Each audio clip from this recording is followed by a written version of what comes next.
عید میلاد النبی کوئی بوجھ لیتا ہے صلی اللہ علیہ وآلہ وسلم تو اس میں چڑھنے کی کوئی ضرورت نہیں ہے. اصل مقصد یہ ہے کہ لوگوں کو بات سمجھائی جائے.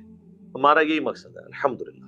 اچھا اس حوالے سے بعض لوگ یہ پوچھتے ہیں کہ اب میلاد کے اوپر اگر کوئی گھر میں کھانا بھیج دیتا ہے، بھائی جو کھانا لے کے آئے اس سے پوچھیں کس کے نام کی نیاز ہے.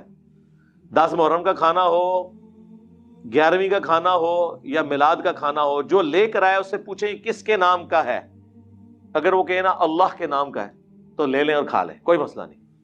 اور اگر وہ اللہ کے سوا کسی اور کا ذکر کرے پھر بھی اس سے پوچھ لیں. بعض اوقات لوگوں کو بتانے میں وہ کہہ دیتے ہیں نا عبد القادر جیلانی کی 11ویں ہے، ان کو کہیں کہ ان کے نام کی ہے یا اللہ کے نام کی ہے اور ان کو ثواب پہنچانے کے لیے. یعنی اگر بریانی کھانی ہے تو پھر پوری تحقیق کر لو. تو انشاءاللہ آپ کو سارے مسلمان یہی کہیں گے کہ یہ ثواب پہنچانے کے لیے. تو میت کی طرف سے سال ثواب، صدقہ اور خیرات کا جو کھانا ہے وہ آپ کھا سکتے ہیں. آپ اس ایکٹیویٹی کے بارے میں کہہ سکتے ہیں کھانا حرام نہیں ہوگا. اس ذہن میں رکھیے گا، کھانا اپنی جگہ حلال ہی رہے گا.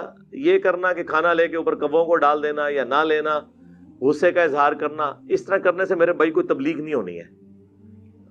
یہ تبلیغ کا اچھا موقع ہے، کوئی لے کے آ جائے تو اس سے پوچھیں بیٹا یہ کس کے نام کا ہے، اس کو کم از کم تبلیغ کریں اللہ کے نام کا ہے. یہ تو بریلوی، دیوبندی، اہل حدیث، شیعہ سارے ہی مانتے ہیں کہ اللہ کے سوا کسی اور کے نام کا کھانا نظر نیاز منع ہے. اس پہ تو کوئی دوسری رائے ہی نہیں ہے. وہ تو کہتے ہیں ہم اصالہ ثواب کے لیے کرتے ہیں.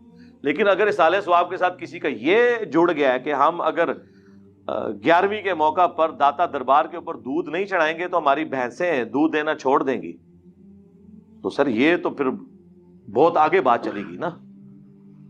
ایسے لوگوں کو تو کہنا چاہیے کہ میرے بھائی آپ تجدید ایمان کریں، آپ کا کیا عقیدہ ہے.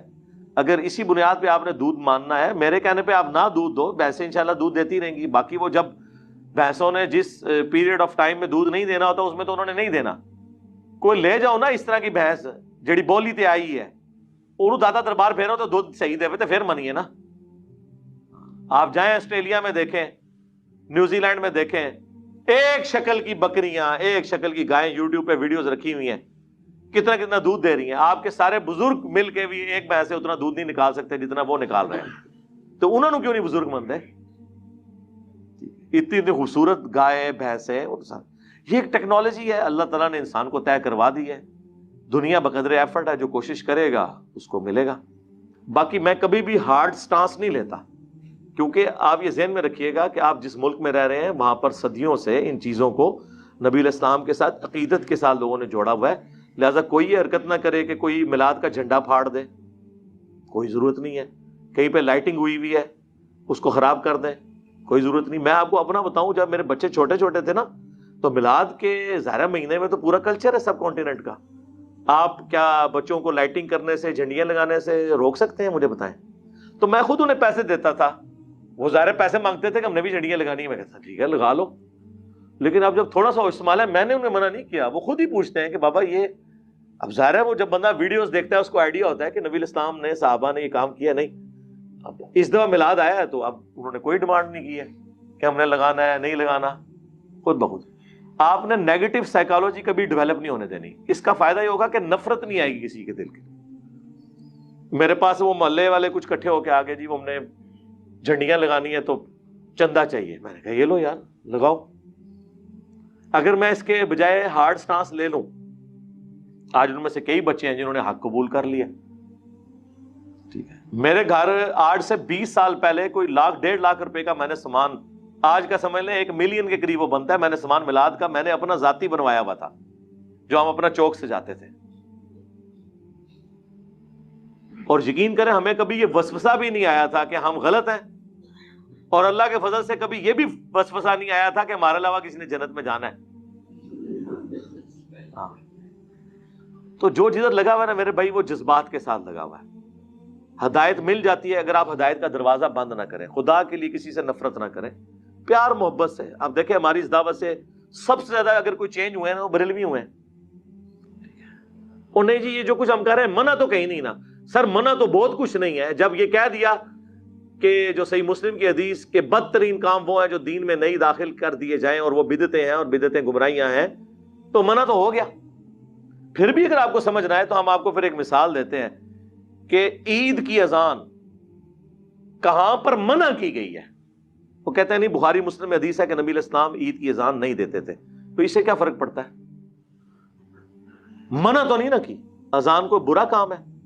بخاری مسلم میں حدیث ہے اذان کی آواز سے شیطان جو ہے بھاگ جاتا ہے اور اس کی ہوا خارج ہو جاتی ہے، اور جن لوگوں نے صرف عید کی نماز پڑھنی ہوتی ہے تو عید کے دن تو اذان لازمی ہونی چاہیے، بلکہ 2 ہونی چاہیے، کہیں گے نہیں نبی علیہ السلام نے نہیں کیا، تو پھر ہم وہی سوال کریں گے کیا گناہ کا کام ہے؟ کہ نہیں ہے تو ثواب کا کام ہے، لیکن نبی علیہ السلام نے تعلیم نہیں فرمایا۔ تو سر بس یہی ہمارا جواب آپ کے میلاد کی ایکٹیویٹیز کے بارے میں ہے۔ آپ نے میلاد منانا ہے، صحیح مسلم 2750 فیہ ولدت وفیہ انزل علیہ، اس دن میں پیدا ہوا اور اسی دن مجھ پر پہلی دفعہ وحی نازل ہوئی۔ آپ روزہ رکھ کر منڈے والے دن ہر ہفتے ہر ویک میں منڈے کا روزہ رکھ کر میلاد منائیں، جشن میلاد بھی منائیں اور جشن قرآن۔ کیا اسلام اس چیز کا نام ہے کہ سال کے بعد ربیع الاول کے مہینے کے اندر لوگ نکل آئیں باہر، سال کے بعد محرم کے مہینے کے اندر لوگ نکل آئیں باہر، یا رمضان کے مہینے کے اندر نکل آئیں باہر؟ اسلام تو ایک پورا ایک پیکج ہے نا۔ اس کے بعد جو سب سے زیادہ ایک سوال ہوتا ہے نا، وہ کہتے ہیں دیکھیں جی آپ دیکھیں 12 ربیع الاول کا دن ہے، 2 گھر ہیں، ایک گھر میں حضور کی پیدائش کی خوشی منائی جا رہی ہے، دوسرے گھر میں جو ٹی وی لگا ہوا ہے، یا بچے جو ہیں وہ گیمیں کھیل رہے ہیں، 12 ربیع الاول کی چھٹی کو سیلیبریٹ کر رہے ہیں۔ بتائیں کون عاشق رسول ہے دونوں میں سے؟ اب اگر آپ اس طریقے سے بنیاد بنائیں گے، لاجک کی بنیاد پہ، منطق جو زیادہ تر ہمارے اہل تشیع اور بریلوی حضرات لے کے چلتے ہیں، تو پھر سر اس کی تو کوئی اینڈ نہیں ہوگی۔ کل کو تو پھر ہم آپ سے یہ کہیں گے کہ ایک طرف آدم علیہ السلام ہے جنہیں فرشتوں نے سجدہ کیا انکلوڈنگ جبرائیل علیہ السلام، اور دوسری طرف ہمارے نبی علیہ السلام ہے، تو ہم انہیں سجدہ نہ کریں؟ لاجیکلی تو کرنا چاہیے، لیکن ابو داؤد میں حدیث ہے، سنن ابن ماجہ میں بھی ایک صحابی نے سجدہ کیا، آپ نے کہا سر اٹھا کیا کر رہا ہے؟ ان کا یا رسول اللہ ہیرا نامی شہر میں گیا تھا، وہاں لوگ اپنے سردار کو سجدہ کرتے ہیں، تو میں نے بہتر سمجھا کہ آپ کو سجدہ کروں۔ آپ نے فرمایا جب میں فوت ہو جاؤں گا تم میری قبر سے گزرو گے، کیا میری قبر پہ بھی سجدہ کرو گے؟ کہا نہیں یا رسول اللہ۔ تو فرمایا پھر مجھے کیوں سجدہ کر رہے ہو؟ اگر سجدہ میں جائز سمجھتا تو بیویوں سے کہتا کہ اپنے خامدوں کو سجدہ کریں اس حق کے سبب جو اللہ نے مقرر کیا ہے۔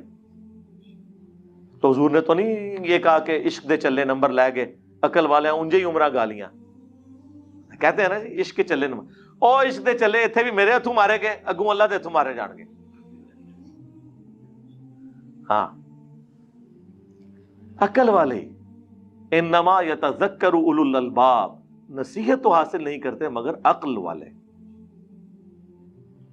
یہ آپ نے کون سا دین بنا لیا؟ تو اس طریقے سے چیزوں کو نہیں پریزنٹ کیا جا سکتا۔ تو اس کی پھر میں ان کو پھکی دیتا ہوں کہ دیکھیں کہ 10 محرم کا دن ہے، ایک گھر میں مجلس ہو رہی ہے، لوگ چیخو پکار کر رہے ہیں، ماتم کر رہے ہیں، اہل بیت کے مصائب کو یاد کر کے رو رہے ہیں، اور دوسرے گھر کے اندر ٹی وی چلا ہوا ہے، بلکہ اس سے بھی بڑھ کر اعلیٰ حضرت کی کتاب رد الرافضہ رکھی ہوئی ہے جس میں شیعہ کو کافر ڈکلیئر کیا گیا ہے۔ ایک طرف اہل بیت کے غم میں لوگ رو رہے ہیں، یہ شیعہ کا گھر ہے، یہ بریلویوں کا گھر ہے، اب بتاؤ کہ عاشق اہل بیت کون ہے؟ تو کہیں گے نہیں، عشق اہل بیت کا یہ تقاضا نہیں ہے کہ اس طرح کی بدعت کی جائے۔ تو سر عشق رسول کا بھی یہ تقاضا نہیں کہ اس طرح کی بدعت کی جائے۔ پھکی کے بغیر، اینٹی وینم الزامی جواب کے بغیر بات سمجھ نہیں آتی۔ اب ہم تو پیار محبت سے سمجھا ہی سکتے ہیں، غصہ نہیں کسی پہ کھا سکتے، ان چیزوں کو لوگ پھر جذبات کے ساتھ جوڑ لیتے ہیں۔ تو یہ مروجہ ساری چیزیں جو ہے نا، یہ اس طریقے سے جو چیزیں بعد میں شروع ہوئی ہیں اس کے اوپر کسی کے اوپر قدغن لگانا، باقی اس کو میں مانتا ہوں کہ اس پہ اجماع امت ہو چکا ہے۔ المستدرک للحاکم میں حدیث ہے، میری امت کبھی بھی گمراہی پہ جمع نہیں ہوگی، جماعت پہ اللہ کا ہاتھ ہے۔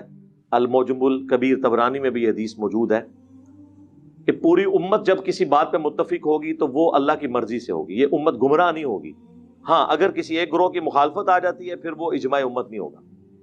یہاں تک اجماع ہو چکا ہے کہ ربیع الاول کے مہینے میں نبی علیہ السلام سے متعلق پوری دنیا کے اندر سیمینارز، پروگرام کیے جاتے ہیں۔ ایون وہ آپ دیکھیں یہاں پہ اہل حدیث بھی امام الانبیاء کانفرنس کر رہے ہیں، دیوبندی سیرت النبی کانفرنس کر رہے ہیں، بریلوی میلاد مصطفیٰ کانفرنس کر رہے ہیں، اہل تشیع بھی کر رہے ہیں۔ پروگرام نبی علیہ السلام کی سیرت کو، آپ کی صورت کو، آپ کے معجزات کو ذکر کرنا، آپ علیہ السلام کی شخصیت کی کوالٹیز کو ذکر کرنا، اس مہینے کے اندر جمعے کے خطبوں میں تمام مکاتب فکر کے لوگ یہ ساری چیزیں کرتے ہیں، یہ بالکل درست ہے، یہاں تک اجماع ہے۔ باقی یہ جو ایگزیکٹلی 12 ربیع الاول کے دن کو ٹارگٹ کر کے جھنڈیاں، جلوس، لائٹنگ، اس اعتبار سے جو کچھ کیا جا رہا ہے نا، اس کے اوپر کوئی اجماع نہیں ہوا. بس میں اشارے سے ہی بات کر سکتا ہوں تاکہ آپ کو بات سمجھ آئے.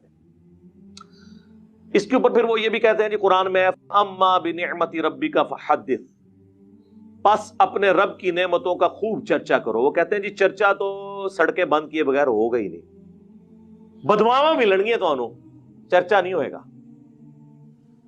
جب لوگ جو ہیں وہ ہاسپٹل جانے سے رہ جائیں گے.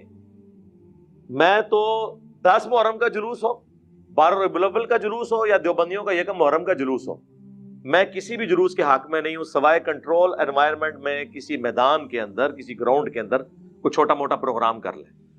کیوں آپ لوگوں کو تکلیف میں ڈال رہے ہیں؟ کیا امیج آپ دے رہے ہیں پوری دنیا میں اسلام کا اس طریقے سے؟ اب آپ دیکھ لیں، ہم نے شکر کیا تھا یار افغانستان کے اندر کوئی صورتحال بہتر ہوئی ہے. آپ دیکھ لیں ان 10 دنوں کے اندر 2 شیعہ مساجد کے اوپر خودکش حملے ہو کر کتنے لوگ شہید کر دیے. میں سوچ، اور مارنے والے بھی مسلمان، مرنے والے بھی مسلمان، مرنے والوں کی حفاظت کرنے والے حکومت میں بیٹھے ہوئے طالبان وہ بھی مسلمان. اس صورتحال کے اندر کسی گورے کا دماغ خراب ہے کہ وہ اسلام میں آ جائے تو کہے گا بھائی سکون نال بیٹھا ہے، بیٹھا رہنے دو. یہاں پہ بھی آپ دیکھ لیں عشق رسول کے نام کے اوپر لوگوں کی گاڑیاں جلائیں گے. آج تک کوئی عاشق رسول مجھے نہیں ملا جو لبیک یا رسول اللہ کا نعرہ لگائے اس کے بعد اپنے موٹر سائیکل کی ٹینکی کھول کے اس میں وہ تیلی ڈال دے. اور کریو نا اے کام نہ کرنا، آگ لانی ہوئی نا ٹینکی نہ کھولنا، سائڈ تو لانا، کیونکہ وہ اگر اس کے اوپر آپ رکھیں گے تو بم بن کے پھٹے گا، تجھے بھی نہیں بچو گے، خود بھی جنت ہی پہنچ جاؤ گے. اپنی گاڑی اور اپنے موٹر بائک کو تو جلا کے آج تک کسی نے عشق رسول کا اظہار نہیں کیا.